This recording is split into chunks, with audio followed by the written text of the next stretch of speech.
All the jersey wearers were at the start. Elia Viviani in red today. He's hoping to be fresh and fit for a win. Michael Matthews has 3 of those jerseys to his name. Rafa Majka looking after the white jersey for him, and Martin Cialinghi in the blue King of the Mountains jersey. Shake of the legs. There'll be some sore bodies today. Ivan Basso will be one of those. He just about saved the day yesterday, getting in with a second group of favourites. Couple of non-starters, Brett Lancaster and Joaquim Rodriguez Oliver. Another man abandoning after 9 kilometres today was Maxime Mederel of Team Europcar. Yesterday, non-finishers. Of course, Brajkovic, Villela, Caruso, Vicioso. We'll update you on all of those injuries in just a moment's time. This is the fight to get in the break early on today. Antonio Giocattoli were against trying with Emanuela Sella. And just behind him, we had Rubiano once again try to show off that national champions jersey. Bjorn Thorau was in there. He would, in the end, get away. Nicola Bohm would be there, the rider from the Veneto. Winner Anacona as well of Lampre.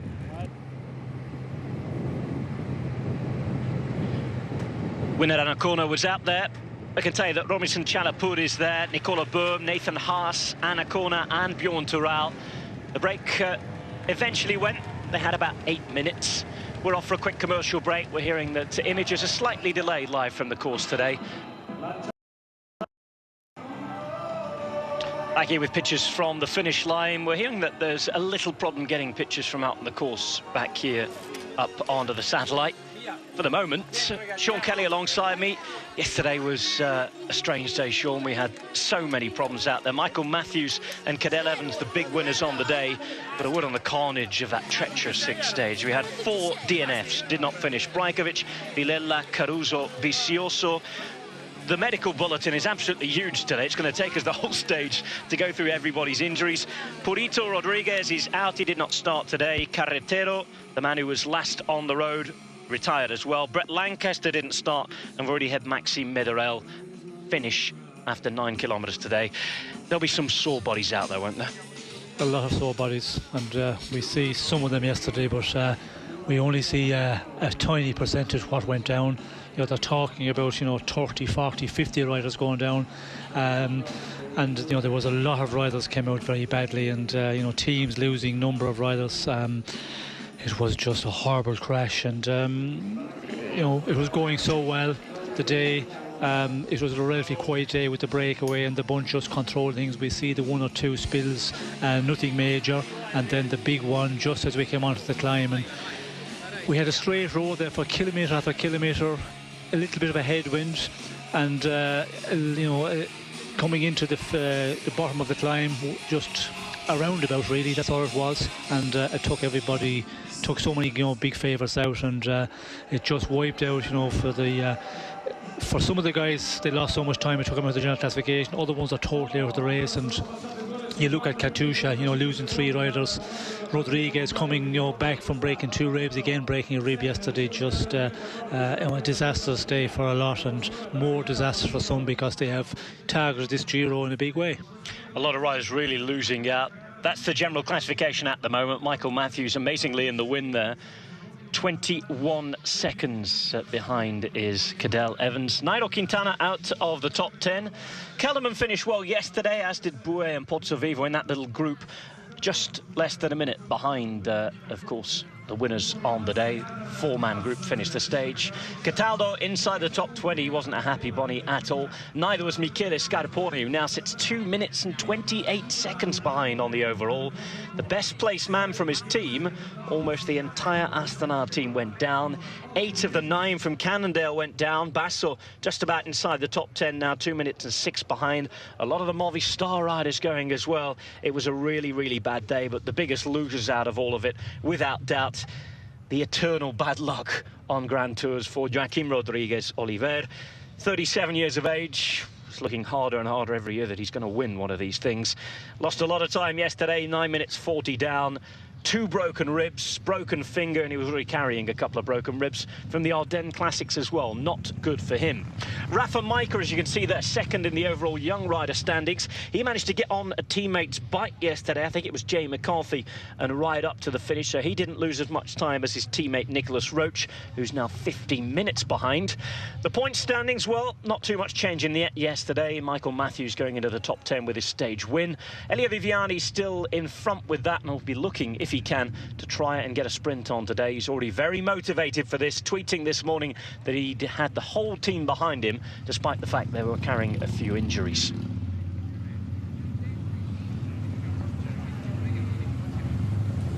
Moving on to the overall climbers standings, Michael Matthews winning a stage in pink and going into the King of the Mountains jersey at the same time. Last rider to do that, Danilo Di Luca, all the way back in 2007. So Michael Matthews making plenty of history. Mark Chilling in second, he's looking after that blue jersey today. Great news, we can go out onto the course and we have our breakaway. 98.9 kilometres remain. Nicola Böhm, Nathan Haas, Bjorn Tural, Robinson Chalapud, and alongside them, winner Anacona Gomez of Lampre. Man on your screen there is the Colombia rider, Robinson Chalapud. And here's a gap, 6 minutes and 7 seconds at the moment. They had around 9 minutes as a maximum. Rain jackets are on again, I'm afraid.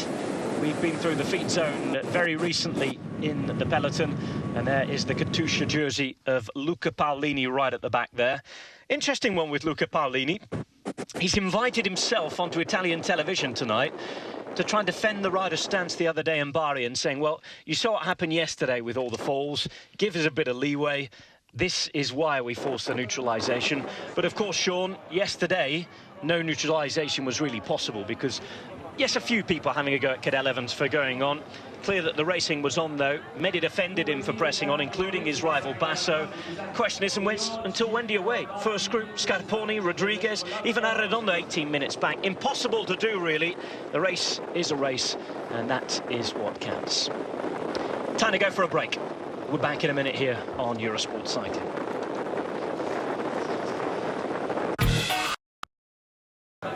A very warm welcome back. Today we expect a sprint, or at least we're told so. It's going to be a funny one. Before we have another look at yesterday, Sean, there's plenty to talk about, all those injuries to go through as well.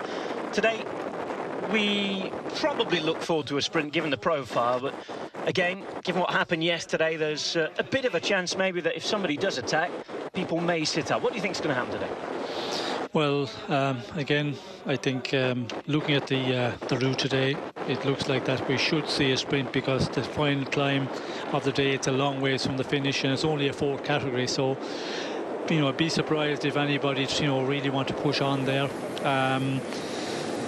It looks that, yeah, it's going to be a day for the sprinters. But the weather conditions, of course, you know, the descent here again off the final climb of the day, that will be very important. And as we see here, you know, we're just in the showers, and then we get a bit of dry conditions, more showers, and if you get the shower at the wrong time, the wet road at the wrong time, it can change totally. As we see yesterday, you know, coming onto the climb, it would look like that it was going to be, you know, a big bunch of riders coming on, and then, you know, the top riders fighting it out. Would he be an outsider who could take it yesterday? But the picture changed with 8-9 kilometres to finish. It just changed totally in 1 second. It was a different race altogether.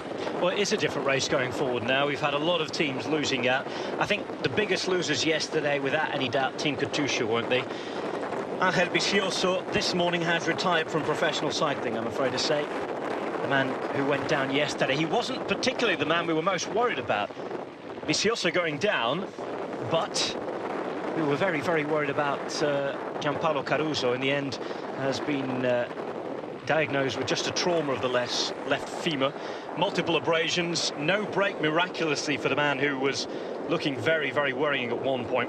Angel Vicioso has a triple fracture of the right femur, trauma on the left hip as well.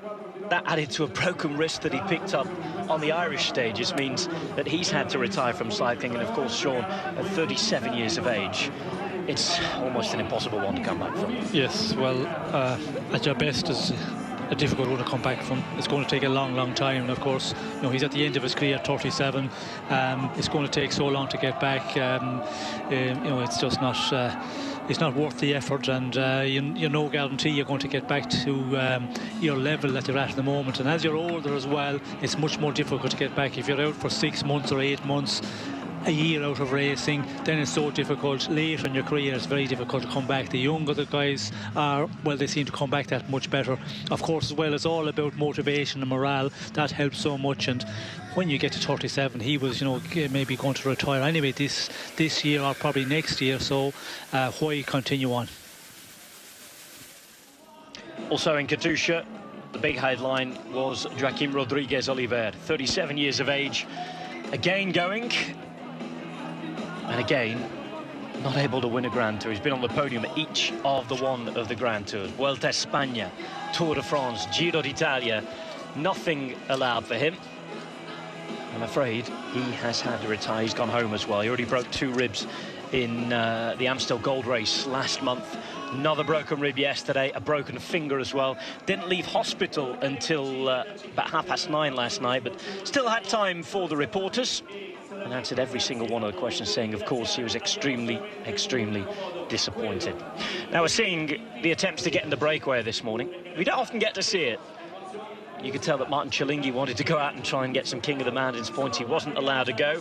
Sky with Salvatore Puccio having a real go at trying to get in the break as well. Long time before it settled down today, and one of those days where teams, perhaps with a rider who was feeling okay after yesterday. Remember, not many escaped the crash yesterday. Around half the peloton went down. It'll be a day of sore bodies, and a day, Sean, you'll have seen this in your career looking back. Everybody's morale is down, and you're just looking for something to cheer about. Yes, well, a lot of the teams, the morale is really low because they have, you know, lost out so many riders and losing their big rider, their general classification man. We can see here very active at the start. Maybe it's fear as well that they all want to get up the road, get out of the peloton, because we have seen the spills we've been having here. So if you're in a breakaway, well, you know, it makes it that much more safer. And if you can get into a good breakaway, take a big advantage, well, then you're going to be out there for a long time. And the moment you're caught, well, then you're going to have, you know, burned all the energy anyway. So you're going to get dropped pretty quickly. So it's possible that someone was saying, well, if I get out in a breakaway, it's going to be safer, because when you consider the weather conditions again today, it's going to be nervous times if we get that rain at the wrong moment. Rain at the wrong moment, and of course, as Androni attempted to get in the break yet again, didn't happen for them. They had a very lucky escape as well yesterday. Their leader, Franco Pelizzotti, actually tweeted a picture of his helmet, completely broken, and saying, thanks for doing your job. It was that sort of crash, wasn't it? Really horrible with the images we saw. Yes, and reading the reports this morning, the riders, they were doing 60 kilometres per hour when they crashed. It didn't look that because they were going along, as I said, on that straight road. They did start to speed up just before that, and that was something you could see. The teams were getting on the front, 3-4 riders, and you know, pushing the pace on. And when they caught the break, you know, it was starting to up pace all the time, and it was just an unbelievable. We did see the Europe car rider was the one who went down the left. We see that in our picture, and the main crash we didn't see that much later on. But the Europe car rider was going, you know, he was going straight line, and his bike just seemed to just slide away from under him like on ice. So when you touch your brake, and that's what the riders were saying, the moment you touch your brake going a straight line, the bike would just leave from under you, and that's what we've seen. The results of that is there, that, you know, there's so many riders went down, and you know, when the crash occurs, then if you are further back, 10-20 places back, normally in dry conditions you can slow down and you can avoid the crash. But in the conditions we had, just the wet roads and real slippery roads, when you brake suddenly, and that's the normal reaction, you know, they just keep on going down, and that's the reason we had, you know, 40-50 plus riders on the ground. There's been a real inquest, as you'd expect, in the Italian press overnight as to why this crash happened. Of course, everybody wanted to be in front, as you say, Sean, coming up to this roundabout, the road condition in the rain, but as well, some people suggesting that a lot of the new materials that are being used on bikes now aren't really helping the braking. Well, that is true. I have to agree there. I've tested bikes with our team, and with the carbon rims and then the carbon brake blocks, the braking is totally different. In the dry conditions, you know, if you're going very fast on your brake, it seems to just not work immediately, but then suddenly it takes grip and it's, you know, it brakes very well, and that is a problem on the wet street, because when you brake heavily, it's not a smooth braking system like on the aluminium rims, for example. In the past, they seem to be smoother, maybe not as good, but when you brake, they work more smooth. They take maybe a bit longer to slow you down, and for that reason we're seeing, I think, a lot more crashes as well with the carbon rims. That is certainly, and a lot of the older riders that we talked to and that I talked to during the Tour of France last year, our colleague in German Eurosport, Jean-Claude Leclerc, he is always talking about it's the problem with the rims, and he's always going on about it. But I say, well, you know, the riders want nothing else. They race on nothing else, and I see in our team, in a Continental Tour Division team, everybody wants, you know, the carbon fibre rims. Well, of course, there's the equipment, there's the roads as well, of course. A lot of people yesterday saying in Italy that with the financial crisis and the way politics is in Italy at the moment, that once upon a time, when the Giro was coming to town, they used to relay all the roads, especially, certainly the ones in bad areas. Now, there's no money for that. Councils don't do that, and the quality of the roads, we've already discussed this earlier in the week in Bari, as soon as there's a bit of oil down there, it's not happening. Yes, well, I think if you've got new roads, the problem is down here we don't have the rain for many weeks, many months maybe, and then when it does come down, it's so greasy here. It takes it takes so long to wash off, and they do not get the rain long enough to wash it off. They maybe get it for a day or two, although at this moment they're getting it for a longer period. So I think if there's a new road laid, it's not going to change a lot. It's just the surface here because of no rain for many weeks before the bike race comes along. 90.8 kilometres to go. The breakers approaching the intermediate sprint for the day. Frances Desjeux and Orica Greenedge riding on the front. Giant Shimano have an interest in this stage today for Luca Mesquez. He'll want to get a sprint right today if he can put one in. Ben Swift will be trying to sprint for Sky, but he will be hurting today. Crashed yesterday, finished last on the road, a good 20-odd minutes back. At the moment, watching the break. 5 minutes and 39 with Böhm, Haas, Tural, Chalapud and Anacorda. Yet again, the Colombians are there. Two riders in that break. Nathan Haas, good to see him out there in the break. Already recovering from his injuries when he fell in Northern Ireland at the beginning of the Giro. Garmin, luckily not losing any more riders yesterday after they lost one of the big favourites, Dan Martin, on stage one, and Calder Fernandez as well in the team time trial. Lampre not getting a win, but everybody staying safe in their team. Diego Lisi is the best place on the overall. 2 minutes and 22 down for him now. Cunego is down 3 minutes and 13. Niemetz 3:41, so it's a struggle for them on general classification now. And with Katusha, we've talked about Rodriguez going, who is 35, by the way, and not 37. I gave him a couple of years too many, poor old Purito, sorry about that. They've gone with general classification as well. Their best place rider now, Danny Moreno, 5 minutes and 46 down. It's a long way down, and of course there's hardly anybody left to help him in the mountains now. All the climbers really struggling. They'll be trying to look for a stage win later on in the Giro once they settle down again. One of the big losers of the day was Nicholas Roach. We'll talk about him in just a moment, but we're going to the intermediate sprint here. This is where we are, 121 kilometres into the stage today. 211 in total. The intermediate sprint round about here. Already been up the Valico di Arcinazzo today. Valico della Somma coming up later. Peloton rolling along, happy to be upright, and they'll be wanting to keep each other safe. A lot of riders anxious last night at the hotels, waiting for their teammates to come back, even ones who's had to abandon the race. Hannes Brajkovic was saying that it was beautiful to see the tears of his teammates when they saw him coming back to the hotel. Camaraderie and care and friendship for everybody amongst them. Brajkovic has been an unlucky rider the last few years. Hasn't quite developed as he would have wished. We wish him and the rest a very speedy recovery. So front of the race coming up to the intermediate sprint. We've already had a local private sprint that one of the councils put on today, so prize for somebody, usually a monetary prize. This is all about points though. Böhm, Haas, Tural, Chalapud and Anacona. Böhm out in his second break, by the way, of the Giro d'Italia. He's one of the breakers on the Irish stages. The man who's been out in most breaks so far. Andrea Fedi is currently winning the Fuga Pinarello Breakaway prize. 444 kilometres in breaks so far.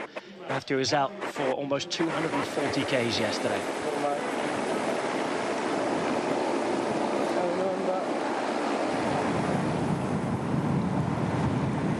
88.5 kilometres to go on stage 7 of this Giro d'Italia.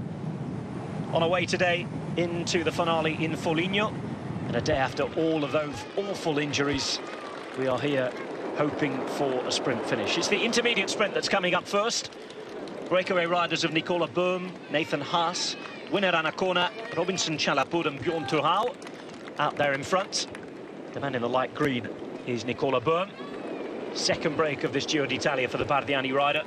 Bardiani making sure that most of the days they have a man in the break. They'll be happy that Stefano Pirazzi was able to start today. He was helped up towards the finish, losing 24 minutes overall by his teammate Battaglin yesterday.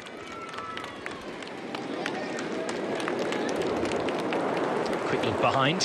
Interesting to see how they're going to contest this. Have an advantage of around 6 minutes right now.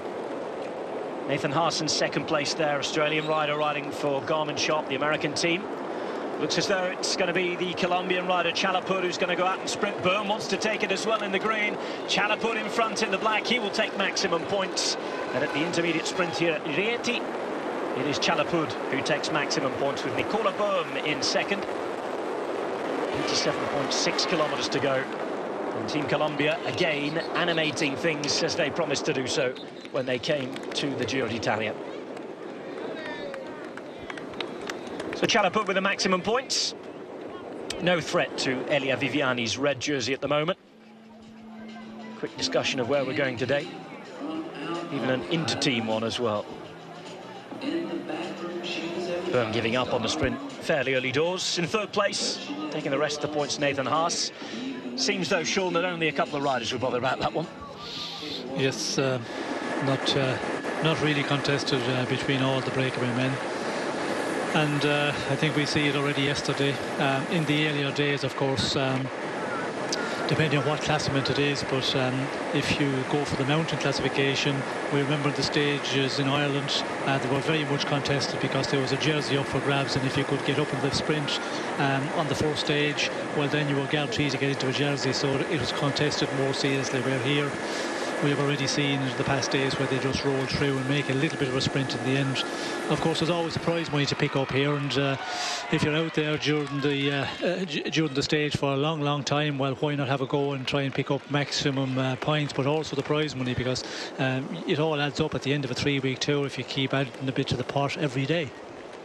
Going through Rieti, there was the confirmation of the points being handed out. Rieti is where Monte Terminillo and its famous Giro climb starts. It's here I will earn one of my biggest Grand Tour lessons, not packing enough for winter. Chris Anker Sorensen won up there the last time that the Giro d'Italia went up the road. I turned up thinking it was going to be nice and sunny in Italy in May. Just a sweater on. Ended up having to spend about 100 euros on ski gear down the road in a shop because we were absolutely freezing in the commentary box. Chris Anker Sorensen warming everybody's hearts on that day, though. A superb win for the man riding for Tinkoff Saxo at the moment. And I'd like to stay on Tinkoff Saxo, Sean, because your compatriot Nicholas Roach had a nightmare of a day yesterday, didn't he? Yes, a big nightmare, you know, losing so much. And that's the problem if you go down. And as we see, there were some riders who did go down. Quintana, for example, you know, he was down, but he got back pretty quickly.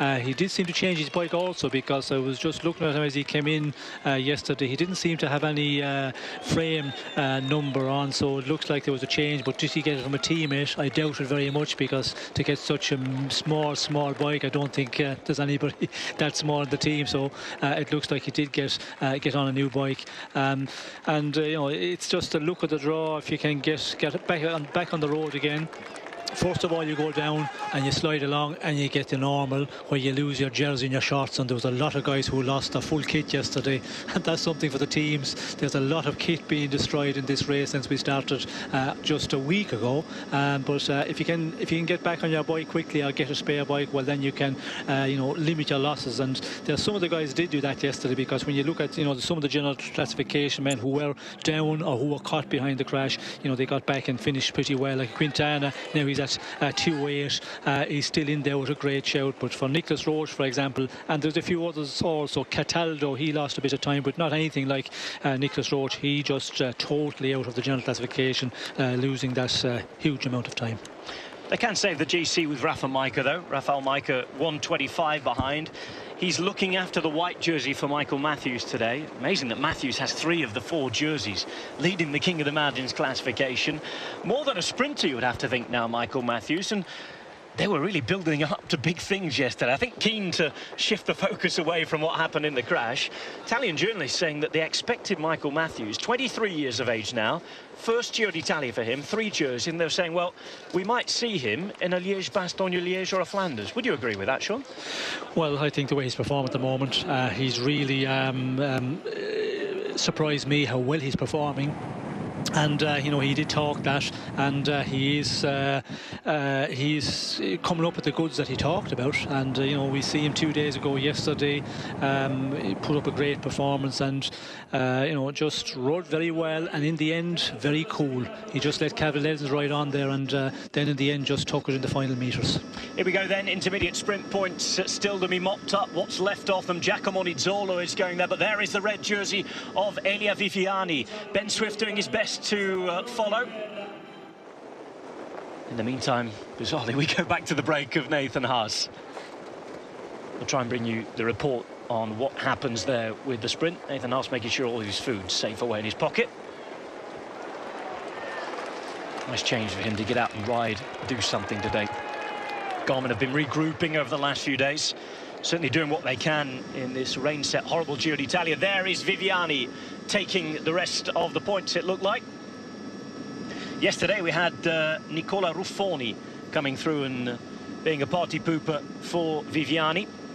Looks as though from that graphic we had Viviani coming across first. Here's confirmation. Viviani's in the red in the centre, Ruffoni on the left. It was Nizzolo on the right-hand side. It was Viviani coming over first.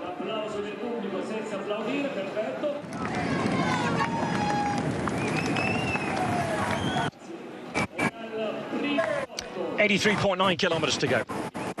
Giro d'Italia stage 7. Racing a week today. 7 days ago the Giro started in Belfast. Fantastic acclaim. It was a wonderful weekend in Ireland. The weather started bad though, it's been that way ever since. At the moment we are dry and we're hoping to stay that way as we go to the stage finish today in Foligno.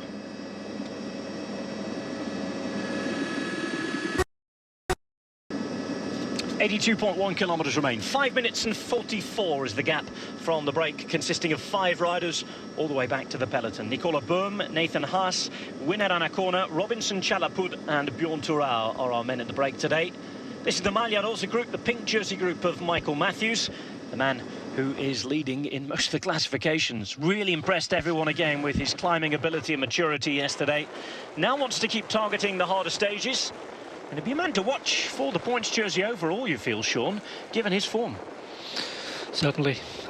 He has to be one for the points classification, the way he's riding at the moment. And, he can be up there in the big bunch sprints, although in the early part of the race he didn't take the risk, because being in the pink jersey, of course, we can see why, and we've seen the proof of that, why he didn't get involved 2 days ago on that circuit, or 3 days ago, sorry. But he can stay up there in the intermediate sprints, but at the moment he's concentrating on the pink jersey. But when you look at the sprinters that are in here, I think he has a great chance of winning the points classification outright. The way he's riding at the moment, the form he's in, and he can pick up points on days when they're in the intermediate mountain stages, or the medium mountain stages, sorry. And it'll be interesting to see how far he will go on this Giro. Well, he's 23 years of age from the Australian capital, Canberra. Professional in 2011. As we see Robinson Chalapud going back to the break. But it was Matthews' first victory on Italian roads yesterday. Now has stages in 2 of the 3 Grand Tours, following his win in Madrid at the Vuelta a España last year. Already on course for his best ever season. 3 victories this year. Won the Vuelta a Rioja. Also won a stage at the Vuelta al País Vasco. And a stage here on the Giro d'Italia. All of his wins have been high caliber wins actually this year. Big races. Last year he took 4 victories. And of course, we're only in May at the moment. This year 2 stages of the Tour of Utah. And of course 2 stages in the Vuelta a España. Simon Geschke on the front, riding for Giant Shimano. It does come down to a sprint. Luca Mezget's already talking up his chances. In fact, he was one of those quite vocal at the start, said that he got away without too many injuries yesterday.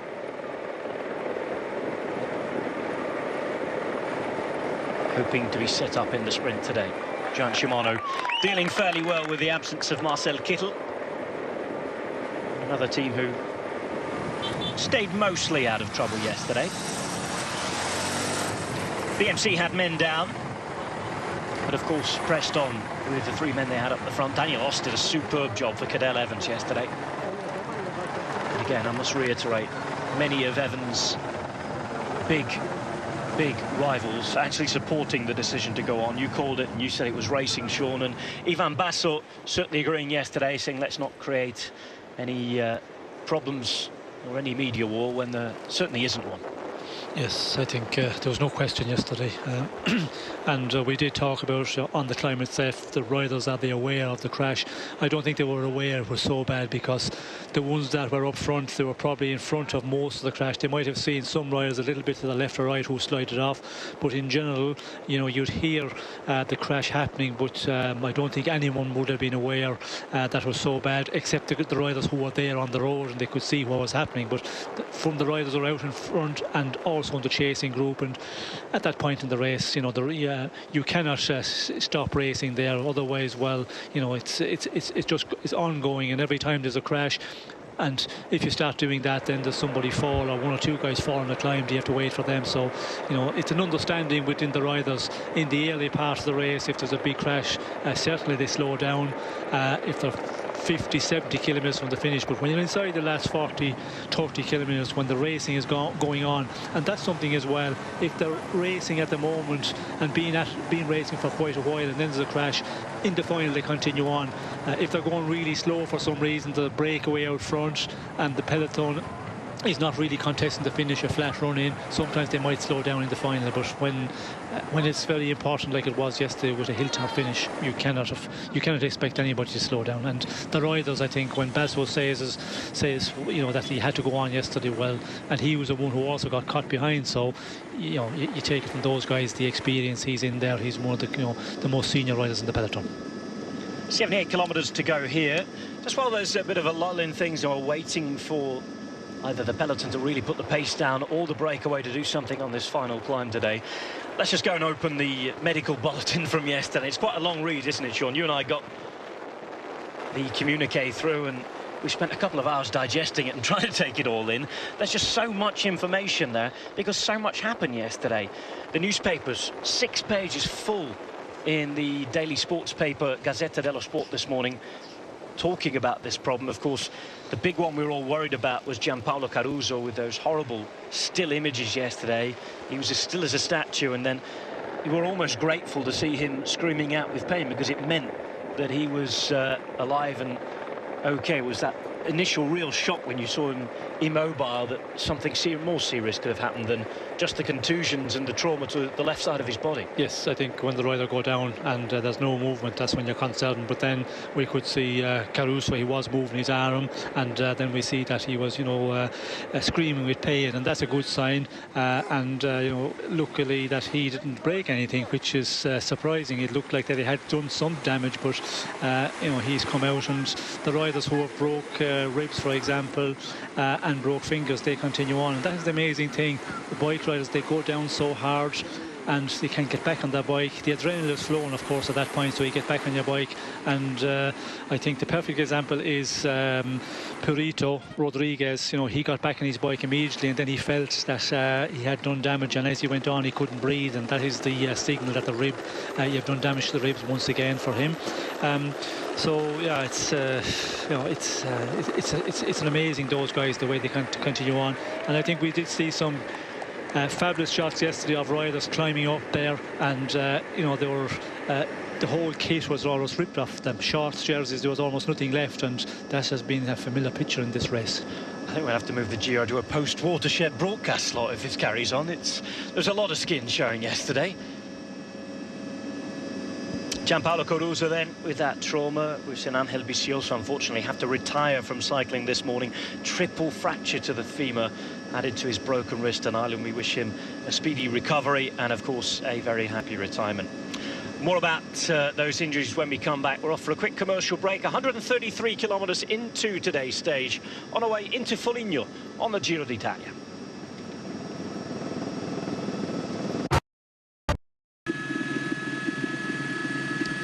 Watching the breakaway, these will be the least sore of all those out on the course at the moment.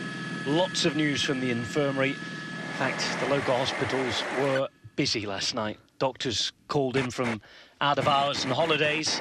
Mobile phones ringing in the waiting room as loved ones desperate for news were phoning up. And of course, a lot of riders still riding today with broken bones, as Sean said, with real big bandages. We've seen Svein Tuft actually doing a big turn on the front with broken bones as well. He's all bandaged up. Even some team leaders really hurt as well. Michele Scarponi has a huge bruise on his left elbow. Very, very hurt, he said, both physically and mentally after preparing for the Giro. Said he was very, very happy with his form and disappointed to lose so much time already. He's over 2 minutes down. Dario Cataldo, Sky's leaders, got problems as well. Edvald Boasson-Hagen, we've seen him bandaged up. But of course, the most serious injuries, we mentioned Vicioso having to retire. Caruso, he's going to be out for a long, long time. And of course, Janez Brajkovic, a fracture of that left elbow.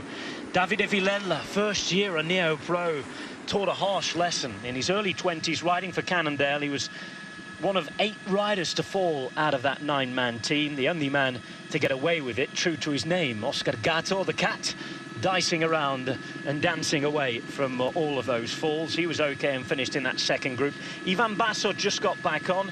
Brett Lancaster, a fracture of the right hand as well for Orica Green Edge. Andre Amador, a trauma of his spine, but still riding on. Rick Flens, trauma to the left elbow, fracture on the right finger as well. Stefano Pinazzi, trauma of the left elbow and his hip. We saw him being helped up with a teammate's hand on his saddle yesterday. Maxime Bouet had some treatment for bruises and abrasions to all of his right side, so it's going to be a nightmare sleeping over the next few days, picking the sheets off of all of those wounds. Not very nice at all. And we mentioned Cataldo. The official diagnosis for him is multiple abrasions to his left pelvis. The list just goes on. The newspapers are full of it. Average race speed so far today, 38.4 kilometres per hour. Sean, we were talking about some technical stuff earlier on and the difference between the materials now, perhaps the fact that the carbon materials on the rims aren't as good for braking. Richard Elms has done what many of you are doing and written in on Twitter, hashtag Eurosport Cycling or at Rob Hatch TV if you want a question for Sean and myself. And Richard Elms has asked Sean, after our discussion about the brakes, how long before disc brakes in the pro peloton? Would that help for you? Well, I think disc brakes definitely would help, and we thought we were near to having disc brakes in the peloton there about a year ago. It looked like it was going well, but then the UCI they decided not to allow disc brakes in road racing, and we seem to, you know, have lost a bit of that at the moment. Certainly there's not as much talk about it in the race itself between the teams and that, so it looks like that's a bit further away than it was maybe, I think, about a year ago, a year and a half ago. We thought it was going to, you know, happen back then, and it would help a bit, but I think you know, the conditions we've have here in the roads, the wet conditions, and as the riders say, when you brake going in a straight line. If you brake a bit heavy at all, well, then the bike just slides to Monday, and that is the problem. It's so slippery here, so greasy. That is the difficult one. But the disc brakes, I think, when you get used to them, you can get a smoother braking effect right from the beginning.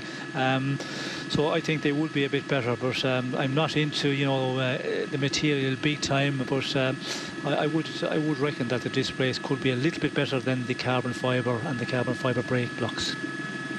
Composition of the breakaway there: 1 Australian, a German, 2 Colombians and an Italian. So far it's been the Italians and Colombians all over it in the break. You'd expect the Italians to be there, and of course a record number of Colombian riders this year at the Giro d'Italia. 14 of them were due to be 15 until we had visa problems.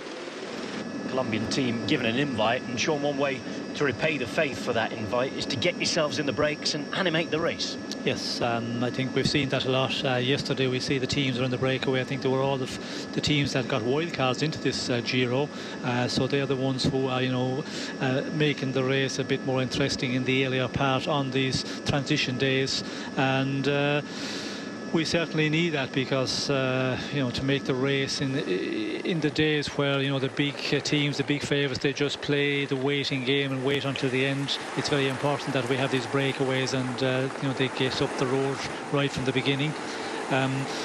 Just going back to yesterday, we see Amador yesterday. He was the one which he looked like he was totally KO. He was there on the side of the road sitting down, and Tyler Farrar was another one. I thought he had done a collarbone, because when he got up off the ground, he was holding his collarbone, holding his arm, and it looked like that he had done damage, and it was also a scary one, but he seemed to have come out with. So there's so many riders that went down yesterday, very, very heavily, but got a bit of road rash, but came out without broken bones, and that's the important thing. When you get a lot of road rash, it's sore for a couple of days, as you say. When you're sleeping at night, the bed sheets, it's uncomfortable. But at least 2 or 3 days, if you can get through, you'll cover quickly. But if you've got a broken bone, well, then it's a major handicap if you can go on at all. Well, that's why I think they'd like some good weather now, wouldn't it? That certainly lifts the spirits a little as Tom de Kint comes back and chats on the radio, looking for the team car, perhaps. Bit of vitamin D in you, some nice sunshine, a few smiles around the peloton. It would be nice before we got to the snow in the mountains, wouldn't it? Certainly would. I think everybody would appreciate a bit of dry weather, sunshine, because it's not only the risk, but that is the big one, the risk of all these crashes, and also out there every day in the damp conditions, putting the raincoat on, taking it off, and that's been going on for a week now. You start to get sore muscles from the wet conditions all the time, and a lot of the riders do not compete well or perform well when they're in these conditions. I think the warmer conditions, that's when we see most of the riders at their best. One rider who went down and one rider who took a lot of skin off as the gap goes down to 4 minutes and 12. The pink jersey just at the back of the peloton at the minute, being looked after by his teammate, who is Mitchell Docker. Rick Flenns yesterday from the Belkin team tweeting to say he was now in survival mode, Sean. Is that the case when you've had a crash? You just wait to see if you hang on, and like you say, if you recover. The good thing about a Grand Tour is that it's 3 weeks long. You can recover and have an impact later in the race. Yes, and we've seen riders having very serious crashes in the early part of the race, where they get a lot of injuries, and just battle on and then come out maybe in the second week of the race, or maybe into the third week of the race. Although in this one it's going to be difficult, the final week of the race, it's not an easy one, as we've mentioned. But if you get through 2 or 3 days with a lot of road rash, and you're going to have a lot of stiffness as well from those crashes, you're going to be very stiff and very, very sore. But if you can get the 2 or 3 days over and hang in there, well, then you can recover from that. But as I say, the broken bones is a more difficult one. That's where it's difficult. It does handicap you a lot. Even if you're just a broken finger, it's amazing how much it can handicap you, in the stages, especially the mountain stages, when you're up and downhill a lot and having to use your braking system, having to take painkillers, how that affects your stomach and your diet as well, and everything, your digestive system, and of course the limit of the painkillers you can take nowadays, with the WADA list being so strict on banned substances and everything. It is a very, very delicate job being a doctor, trying to treat those injuries and keep somebody in a race. Here is the front of the race. The man at the right, or the back of those 5 breakaway riders, is Nathan Haas, Aussie rider who's been very competitive in the early part of the season for Garmin Sharp. Just next to him, the man with possibly the best name in the peloton, Winner Anacona. Difficult to see him taking the win today. A young rider looking for experience though, Colombian, alongside that man, Robertson Chalapud. Chalapud, of course, a rider looking to take something from this race as well. Nicola Byrne, riding for Bardiani. Bardiani, a team who have been in most of the breaks. Byrne famed for his breakaway antics. Lost count of the number of times he's been out there with the wind in his face this season, Nicola Byrne. There he is on our screen right now. Light green kit for the Bardiani Valvole team. Pink sleeve and collar, just to note that it is their home race of the Giro d'Italia, and another team riding those Cipollini bikes. I think that Super Mario upset a team last night, apparently, talking to Italian telly after the race, having a go at Movistar for not protecting Nairo Quintana as much. And to me, that seemed a little harsh. Perhaps Mario, after a bit of his 2 minutes of fame again, and wanted to become relevant once more, because there aren't many teams. The only teams that came away unscathed yesterday from that little crash with their main men in there were BMC and Orica Greenwich. It's harsh to single out a team yesterday with that crash, isn't it? Well, I think you cannot single out a team yesterday when you consider the crash. And you look at the crash, the teams that went down. Cannondale, for example, there were the teams who were riding on the front, and you know there was a number of the teams, riders went down from those teams. So it's just the consequences of the race and the slippery conditions. Movistar, I think they did a good job yesterday, because they were the ones who did a lot of chasing with a number of the riders on the final climb. If they had not been there, I think the gap to Michael Matthews and Cadel Evans would have been much greater. So they limited that, you know, the advantage, the possible advantage of the front group of riders there yesterday. And when they peeled off, I was surprised a bit that Quintana didn't have a go, that, you know, he just, you know, turned it on as he can do on the climbs, because he was in his terrain, but he was also down the crash, so maybe he was suffering a bit. He was following a lot of the riders who were trying to go in the attack, but I don't think you can, you know, point the finger at the team at all. They did it, you know, the domestiques and the helpers for Quintana, they did their best and, you know, limit the losses for him. Well, Cipo, as we said, over the last couple of days has been a little quieter in the media after certain discoveries were made last year. Perhaps just trying to be relevant again once the Giro d'Italia comes around with some quite explosive comments. I know it certainly upset the Movistar press officer at the end of the day. On our way into Valico della Somma, comes in around 20 k's time. Aforementioned Nathan Haas wearing 96 again today, and we should really turn our attention as to who we think's going to win today, which teams will be interested, which sprinters are fit enough. There's a question mark over Ben Swift, of course. I'm sure he'll have a go if he can. Epel, Boss and Hagen we've seen all bandaged up.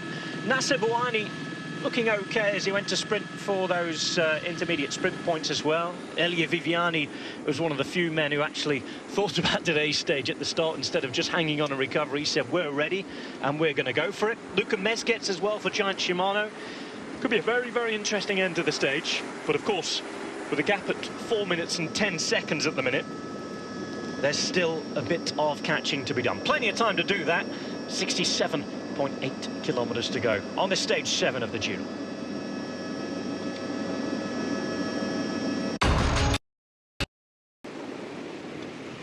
Very warm welcome back. 66.4 k's to go. Robertson Chalapud there in the black kit for Colombia. Nice simple kit with a Colombian flag on. In the centre of Italy today, on our way into Umbria, finishing in Foligno, not too far away from Assisi. Assisi of the famous St. Francis of Assisi. Umbria, beautiful region just to the south of Tuscany, to the north of Lazio. Lazio, where we were yesterday. We've skirted the Italian capital, Rome, this year. Started in Frosinone today. And Piediluco is the lake you have seen on your picture.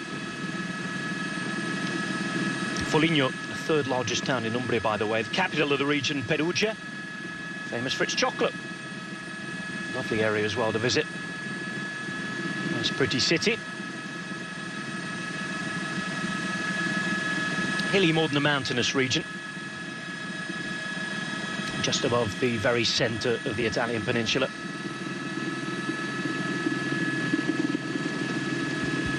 One climbing remaining today, Valico della Somma up to 646 metres, then it's the gradual descent down to San Giacomo. And our finish line at Foligno, 228 metres above sea level. Fairly flattish run into the end, a slight uphill drag. But it's in the last couple of kilometres that the circuit does get a bit technical. Winner Anacona, the man we mentioned, young rider from Colombia there in the pink and blue of Lampre, looking for some experience this season. It's a funny one for Lampre now, how they approach things with Ulissi, their best placed rider. He's wasn't supposed to ride for GC. Of course, the original plan for Lampre was to ride for Chris Horner before his accident, training at home in Lake Como. You would think now, Sean, with the mountains coming up and riders already a long, long way back, they'll be starting to think about targeting stages, won't they, Lampre? Well, I think yes, they will. Some of them will have to go for stages. And there's many others as well, teams and riders who lost out in the general classification. Lampre, I suppose, when you look at, they haven't, you know, maybe lost out totally. They still have so many in there, you know, within, what, 4 minutes. As I said, Ulissi at 2:22, Cunego is still up there also at 3:13. But yeah, time lost is always so difficult to gain. But you know, they will definitely have a go for stages, and there's other teams and riders as well, you know, like if think of Saxo with Nicholas Roach, now he's in a position where he can have a go for a stage. If you look at Sky, for example, Bosenhagen, you know, he was very much up there before yesterday. He was very close in general classification. Now he finds himself at 20 minutes. Cataldo a little bit further off, but again, 2.5 minutes, you know, it's not a disaster. But, you know, all of those guys, I think they will maybe have a try for a stage victories now, where if they were really close in the general classification, well, they will be holding off onto the final week to see how they could fare out. But now they know that where they are, and it's going to be difficult to get into the top, you know, 5. It's difficult when you're 2.5+ minutes down already. Well, Cataldo can certainly look to the time trials, certainly the flatter one from Barbaresco to Barolo. None of the time trialing is really flat here on the Giro d'Italia. Barbaresco to Barolo has been made slightly harder, shorter but harder. More of a climb in there, but it's the mountain time trial that's going to be very interesting. The likes of Nairo Quintana. Quintana 2 minutes and 8 seconds, but I certainly don't think they'll be too worried, will they, Movistar? Because Nairo Quintana, if he does his very best, is going to have a big advantage over the rest of the peloton. In the meantime, we've been seeing Michael Matthews really surprise us with his excellent form. Let's go and hear from Matthews right now. Yeah, definitely, and there's a lot of climbs in the stage today, so it's not a typical flat sprint stage. So, yeah, it's going to be interesting with a lot of teams not having their full lead-out trains, and yeah, I'll be expecting someone to try and attack in the final to try and stay away. But yeah, I still have my really good lead-out man, Mitchell Docker, and Luke Durbridge to put me in the right position, so we'll definitely be going for the win today. Win again. Can he do it? I definitely think so, the way he's going at the moment. But it'll all depend what way the peloton approach this final of the stage. With the climb with 39 kilometres to go, the final 4-category climb of the day, will they be some of the teams who will try and make the race difficult? Because we're in the zone now where it starts to go up and down a little bit before the climb. There's a few little short ones, non-categorised, and on the climb itself, it's you know, a good 5+ kilometres. It's certainly a launching pad. If somebody really wants, you know, to cause problems for some of the sprinters, well then you know, we could see a bit of action there at that point already. 39 kilometres in the finish. And if you look at Cannondale, for example, you know, they could maybe try something. The teams who feel that they have a sprinter who can get over a bit better than some of the faster men, but of course Michael Matthews, he's not going to be in a problem. He's going to be there, and it will be interesting to see if he'll really get involved. The problem is, when you're race leader, you have to take risk if you're going for the sprint, for the stage, and I'm not sure will he take, you know, that big risk. If it really comes down to a big bunch sprint and it gets a bit dangerous, I think he will be just thinking about the pink jersey and holding on to race leadership instead of taking big time risk going for a stage win. Well, tomorrow's going to be his big test as to how far he can hang on to that pink jersey, because tomorrow we have some serious climbing. The first category climb of the Giro d'Italia. We've got two, the Cippo di Carpegna and Montecopiolo. That will be an uphill finish. That will be the most mountainous day so far of the Giro d'Italia. Certainly by no means the worst day of the Giro d'Italia. Sean, though, it's a real introduction to the race for the climbers, isn't it? Yes, well, I think it's the first real taste of the mountains, and you know there is a first category climb, as you say. So yeah, it's going to be the percentage and the distances there, and then in the final it's a difficult final with a hilltop finish, a mountaintop finish once again, a first category. We're going to see tomorrow, who is going to be in contention in this Giro. You know, we will see, I think, a bit more of gaps between the bigger favourites. Domenico Pozzovivo. We got the correct rider this time. Our graphics department tried to highlight him before, but managed to get Patrick Gretsch as we see him again. Patrick Gretsch, very much not Domenico Pozzovivo. Completely different riders, different nationalities as well. Gretsch the German, much more of a ruler and time trialist. Pozzovivo, we've seen the little climber. Bit of explosivity in him. Now here's the full list of retirements from the Giro so far, starting very disappointingly for Garmin and for the Irish fans with Dan Martin, Fernandez, Kittel, Cecchinel, Brajkovic, Villela, Caruso, Bicioso and Mederel. 7th stage today, Mederel. But of course we've had a few DNSs did not start as well to add to that list, the likes of Lancaster and Rodriguez. That list by no means compete. There we go, Lancaster and Rodriguez, the non-starters so far.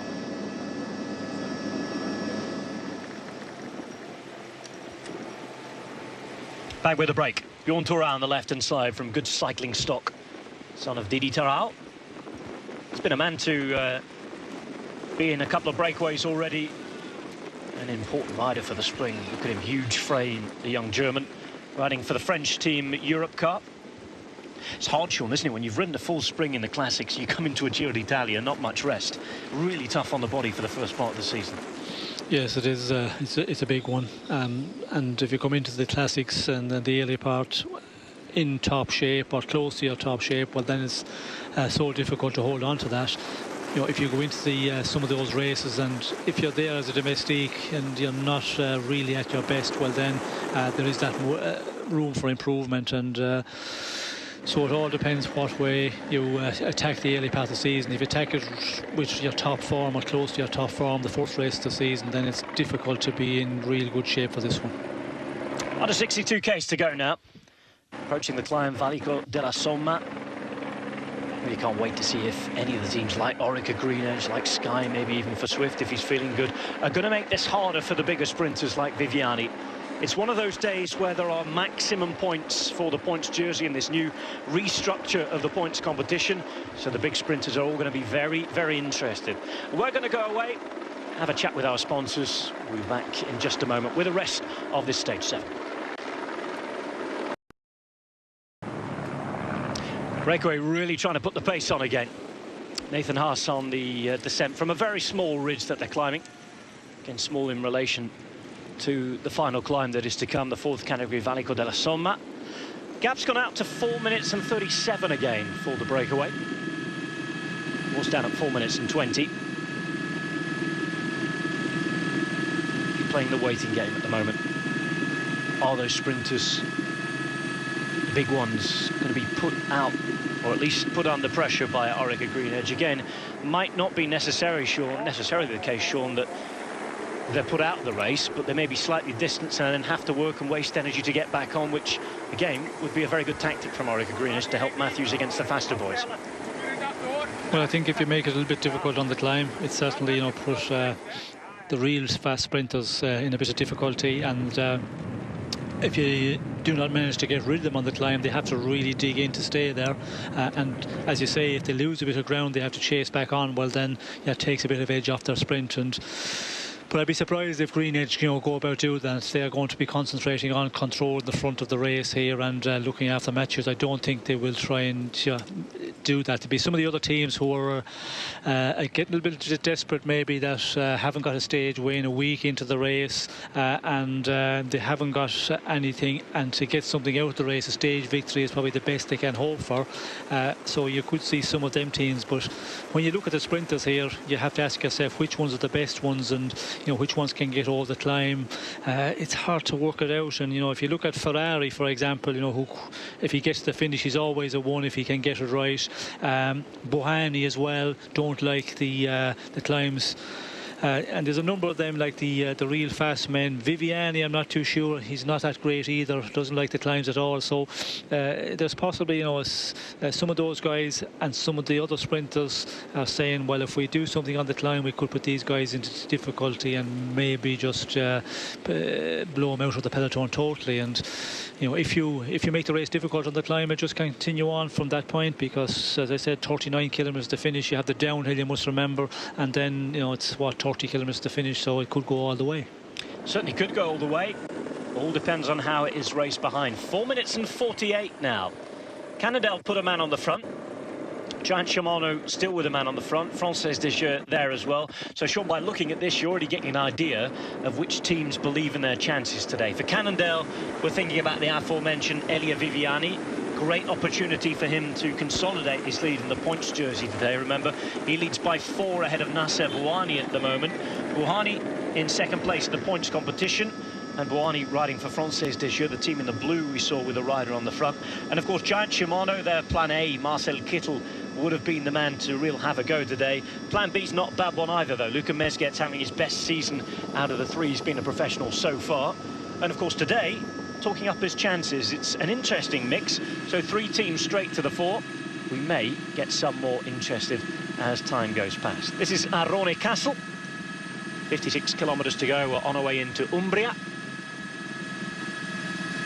On our way to Foligno. Some history in Foligno at the Giro d'Italia. Long time ago, though. All the way back in the 1960s, where we're here for a stage finish. That particular day, it was Franco Vitossi who took the one. Started in Frosinone today. 3 previous finishes of stages down there. Latest coming in 2005 when Luca Mazzanti won. 1985 saw Urs Freuler of Switzerland take the win. And in 1975, the first ever finish in Frosinone, Enrico Paolini, also a winner. So plenty of history around today's town's start and finish in the Giro d'Italia. Foligno, a town of 57,000 people. And we're watching the peloton chase on. Everybody organised, and again, the objective today, Sean, for general classification contenders is to stay safe, isn't it? And look towards tomorrow. One general classification man we've already talked, we must mention him as a general classification man for the moment because he's leading. We don't expect him to be there at the end of the Giro d'Italia, of course, Michael Matthews. But with that mountain stage tomorrow, yes, he's climbing well, but if the likes of Evans, who's obviously in form, and Quintana and all the rest really want to light it up, if he can finish as high up as possible today in that sprint, take a bonus second or 2, it's going to help him because he only leads by 21 seconds to Evans at the minute. Yes, and the big question is tomorrow, how can he do? How well can he do? Because he's, you know, he's really surprised me and surprised a lot of people the way he's performing. He's just excellent in this race. And when the guy gets, you know, the morale is good, and you know, he gets the confidence as well that he can climb with the best. It's going to be an interesting one tomorrow. Can Matthew stay up there to the very end, or can he stay up for a long time? But you know, looking at the stage tomorrow, it is a difficult one. We have 2 difficult days coming up. Will he get through? That is the big question the next days. Jussi Väikkönen, the Finnish champion. One of the best national kits, visible from just about anywhere, given the fact that his team have given him the whole white kit as well. Beautiful Finnish flag on his jersey. Nicola Böhm here at the front, another big framed rider. Seen some of the smaller men in the peloton recently. Certainly Robinson Chalapud fits that category. Look at the frame difference in size there and the geometry. It's almost twice the size is Nicola Böhm's bike. It's funny for Sean as well, we were talking about gear and equipment leading up to that crash yesterday. The trend at the minute is for riders to try and ride the smallest frame possible, isn't it? Yes, that's been the trend for a while now, a number of years, where they go for a smaller frame, and they feel that is more rigid, more responsive, and then we see the extension, which is the part where the handlebars are attached onto. They use a very long extension, and they also try and get that real low as well, because you can't have expanders there, but they really put it down onto the top of the frame head and try and get the low position. And it seems to be the thing to do, and seems to be the thing that the riders have been doing the last number of years. Smaller frame seems to be the one they all want to do. The man with a small frame there, both on his bike and physically, Robinson Chalapud, asking for the gas to be put on, telling Nathan Haas to step on it. It is Bjorn Thorau doing just that, and the gap is almost back up to 5 minutes now. They're doing a really good job here, the Breakaway. It's an interesting calculation to make, Sean, because with that climb in there, oh yes, it's only a 4th category, just throws a bit of spanner in the works in terms of the Breakaway, and of course peloton chasing on, and how they share the load up that climb whilst keeping their own sprinters in. They don't want to drop their own sprinters, do they, trying to bring the break back? No, and that's the reason we see some of the teams taking it up here already. With 53 kilometres to go, 5 minutes an advantage, they're well inside the calculation to pull it back, but take it up, start setting the pace and get onto the climb, and keep a strong pace on the climb, and that will probably stop the other riders from maybe going in the attack. Although with a Breakaway out front, normally you don't see guys going in the attack on the climb itself, because first of all the mountain classification points are taken by the Breakaway riders, but they have to ride as well to keep it under control here. And they'll be hoping that there'll be no attacks and there's no teams. Some of the teams will be hoping that they'll just get up this climb at a steadier pace, but we'll have to wait and see on that one, because we could see some bit of action. The problem is it's just a little bit too far out. If it had been 15 kilometres on the finish, the climb 20 kilometres on the finish, well then I think it would be a perfect launching pad, but where it is a little bit too far out. Some afters to what we saw a minute ago. There's a bit of friction, quite visible as well, between the Colombian rider wearing the black kit, Robinson Chalapud, and the Australian rider riding for the American team, Garmin, in the blue and white there. They're still talking at the back after they've gone to the back and done their respective turns. It's clear that Chalapud wants the real opportunity for this break to survive, and Haas, he thinks, isn't doing enough. Would that be perhaps because Garmin are quite happy for Tyler Farrar to have a go? Well, I'm wondering what the reason is there, having a discussion here. If a rider is, starting to maybe give out a bit and say to the other riders push on, but if he's not doing as much as the others already himself, well then you're going to get, a mouthful from the other riders, the Breakaway. So it's difficult because we're flashing, out to the Breakaway, then back to the main peloton. We're not staying with the Breakaway for long enough to see exactly is all the 5 riders in the front sharing pace equally, or is there some guys, sparing a bit and waiting. And Chalapud, of course, the mountain classification, I think he's going to be very, very interested in that, but he should not be panicking at the moment, because just under 5 minutes they're going to stay well away for this for the GPM here. That's not a problem, but does he think they can go all the way to the finish? Maybe. Well, he's optimistic. Daniel Oss, brilliant job yesterday, absolutely superb for Cadel Evans. He's an impressive rider. 9:24 back, but part of that big, strong BMC team. Includes Samuel Sanchez, who hit the ground yesterday, but reported no serious injuries. 3 wins for Daniel Oss in his career.